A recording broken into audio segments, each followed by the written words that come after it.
Ang mukha'y babae, maganda, ngunit baluktot ng gutom.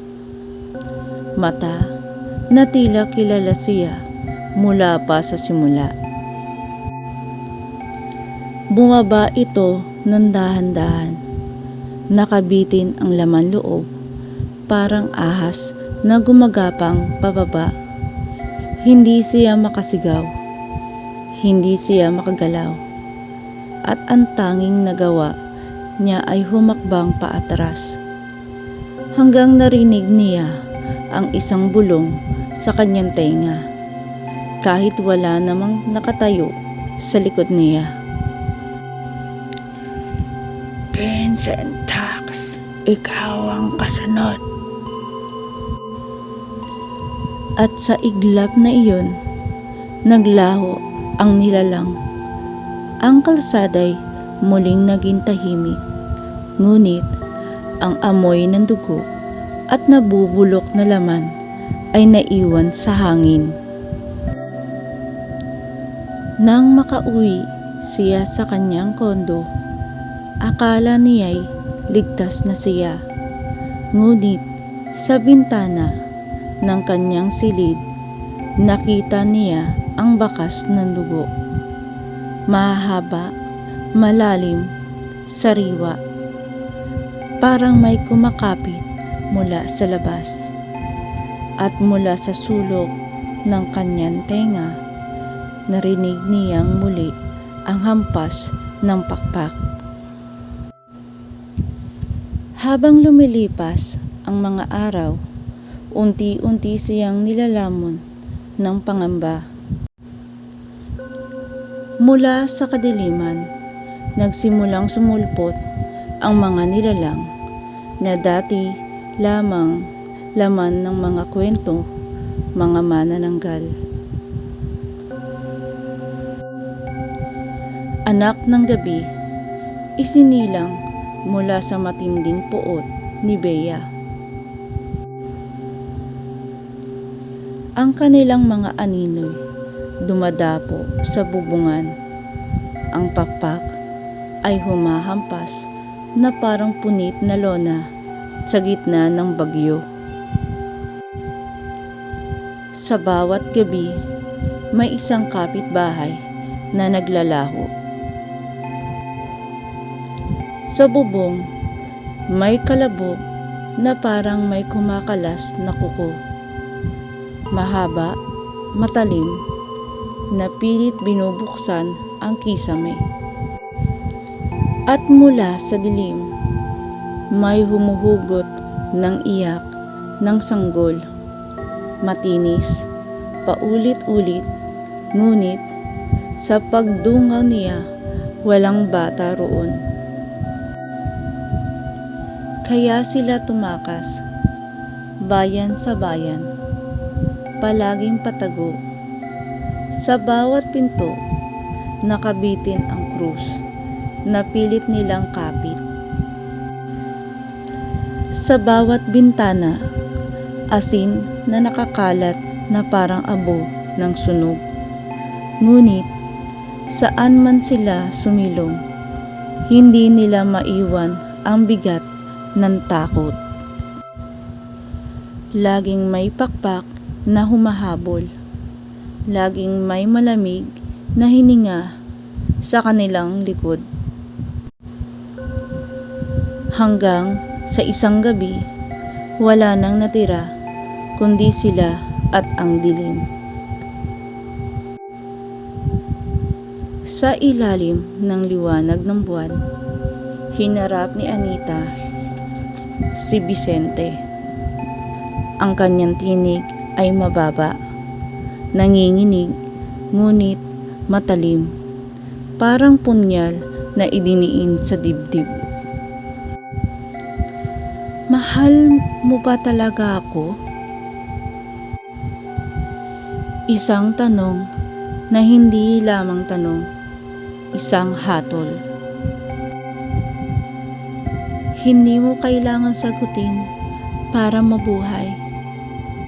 Sana nagustuhan nyo ang ating kwento ngayon.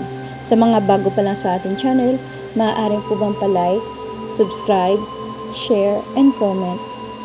Maraming salamat po. Dagdag niya, mga matay kumikislap na parang apoy sa hangin. Pero kung hindi mo kayang sagutin, mamamatay tayong dalawa. Sa paligid, katahimikan, ngunit sa malayo, maririnig ang pagaspas ng mga pakpak, palapit ng palapit. At doon, sa bigat ng gabi, huminga ng malalim si Vicente bago bumigkas na mabigat ngunit tiyak. Oo, hindi dahil sa sumpa, hindi dahil kailangan. Mahal kita dahil pinili kita. Sa huling gabi ng buwan, ang langit ay nilamon ng isang pulang bilog na parang sugat na nakabukas sa kalangitan. Sana nagustuhan nyo ang ating kwento ngayon. Sa mga bago pa lang sa ating channel, maaaring po bang pa-like, subscribe, share, and comment. Maraming salamat po. Sa paanan ng isang lumang balete, ugat na kumakapit sa lupa na parang mga daliring gustong kumawala mula sa hukay. Nakatayo sina Vicente at Anita. Tunog ng mga kuliglig na tila nagbabala. Ang hangin, mabigat at amoy kandila unti-unting nauupos. Nag-alay sila ng kandila. Nagdasal, ngunit bawat dasal ay tila nalunod sa katahimikan. Mula sa dilim, unti-unting lumitaw ang mga anino, mga nilalang ng gabi.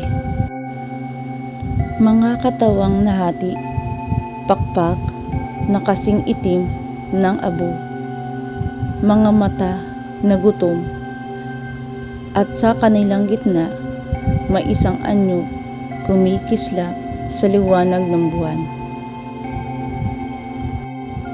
Si Bea. Maganda pa rin, pero ang ganda ay parang salamin na nabasag. Ang kanyang balat ay parang marmol na malamig at ang mga mata niya'y ganap na itim. Walang sinasalaming liwanag.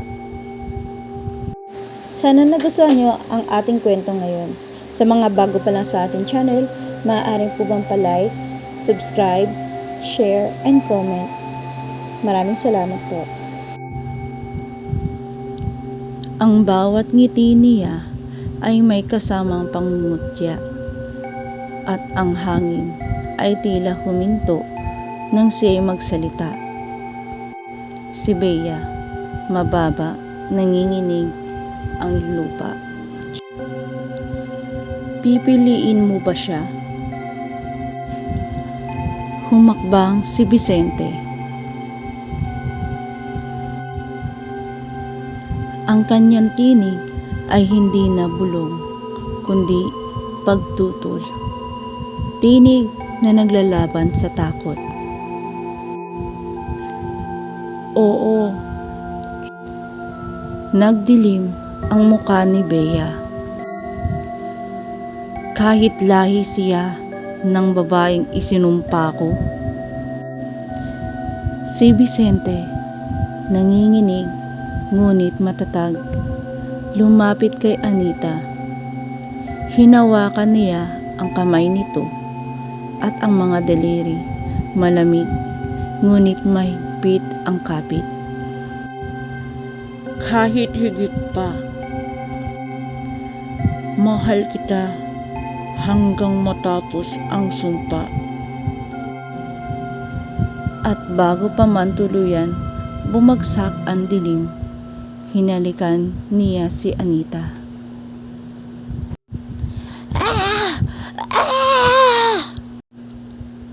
Isang hiyaw ang kumawala mula kay Bea.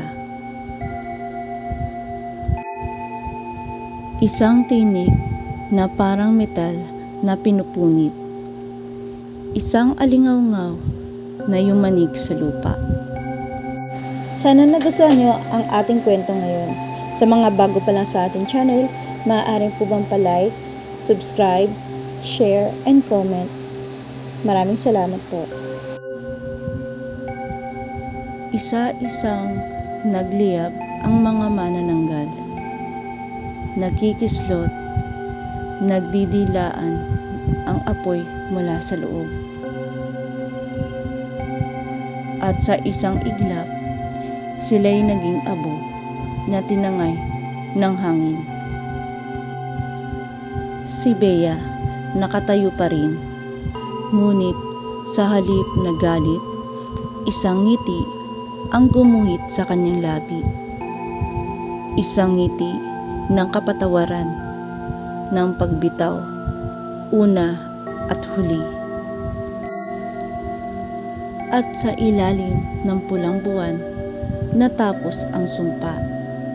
Ngunit sa bawat ihip ng hangin, tila may paalala pa rin na ang pag-ibig kapag nilapastangan ay laging may halik ng paghihiganti. Sana nagustuhan nyo ang ating kwento ngayon. Sa mga bago pa lang sa ating channel, maaaring po bang pa-like, subscribe, share, and comment. Maraming salamat po. Ngayon, tahimik ang buhay ni na Vincent at Anita sa isang bayang wala sa mapa. Walang nakakakilala sa kanila. Walang nakakaalam ng totoo.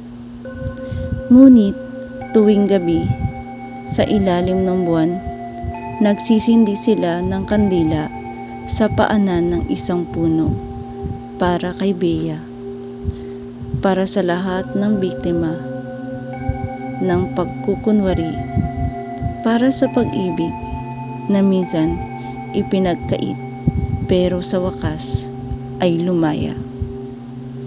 Wakas. Mga kaibigan, maaari ba kayong mag-iwan ng comment tungkol sa ating kwento?